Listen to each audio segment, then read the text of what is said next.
Emergency movie review.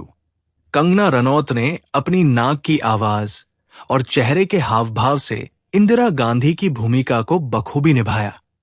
निर्देशक और शिल्पकार के रूप में कंगना ने कमाल कर दिया है। सिर्फ कंगना रनौत ही नहीं, महिमा चौधरी, अनुपम खेर, श्रेयस तलपड़े और विशाख नायर ने भी इमरजेंसी में अपनी भूमिकाओं के साथ न्याय किया है। रिव्यू पढ़ें और खुद तय करें कि क्या आप वाकई थिएटर जाकर फिल्म देखना चाहते हैं। इंडिया इज इंदिरा और इंदिरा इज इंडिया। कंगना रनौत के नजरिए से इंदिरा गांधी की असली पहचान जानना एक सुखद अनुभव था।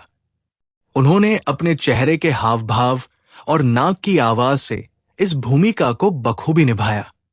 इमरजेंसी की सबसे अच्छी बात यह है कि इसने हमारे पहले भारतीय प्रधानमंत्री के अच्छे, बुरे और बदसूरत पक्ष को उचित संतुलन के साथ उजागर किया। इस फिल्म की सबसे अच्छी बात यह है कि ये इंदिरा के मानवीय पक्ष को दिखाती है। अक्सर उनके दोस्तों और परिवार के सदस्यों के साथ उनके संबंधों को दिखाते हुए उनके निजी जीवन की झलक दिखाती है।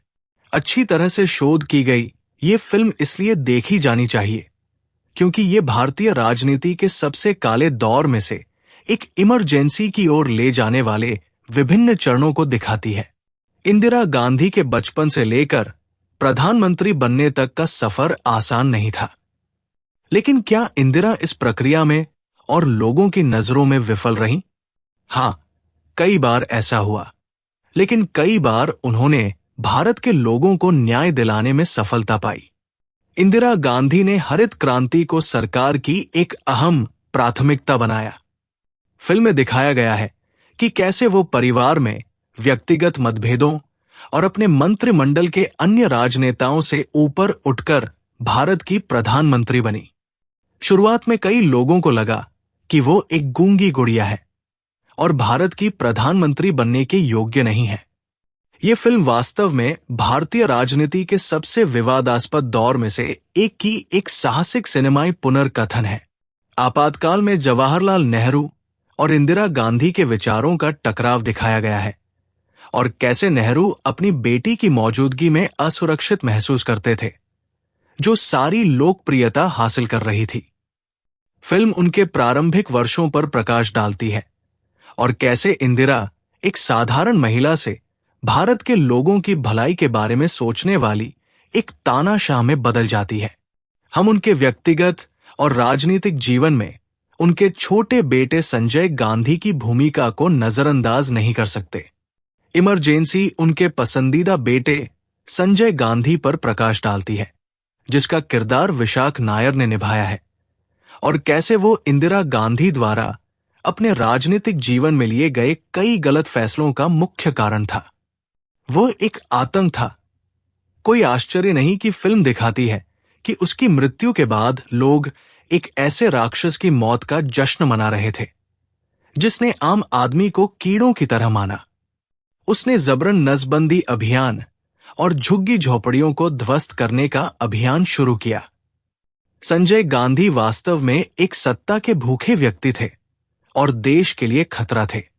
कंगना रनौत इंदिरा गांधी के हाव भाव, उनके भावों को शानदार तरीके से निभाने में सक्षम थी जब वो भ्रमित, कमजोर और भावुक थी।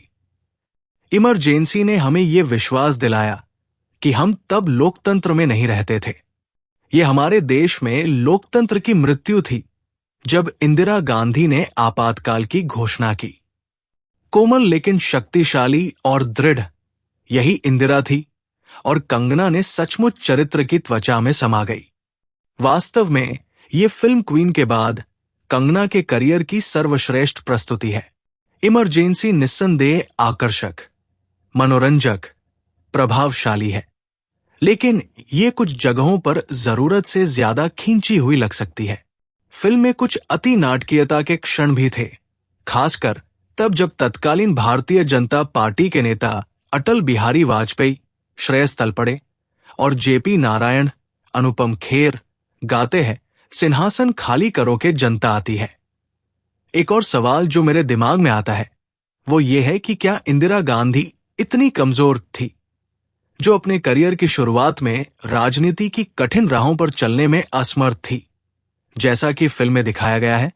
और क्या वाकई उनके पिता जवाहरलाल नेहरू के साथ उनके रिश्ते तनावपूर्ण थे?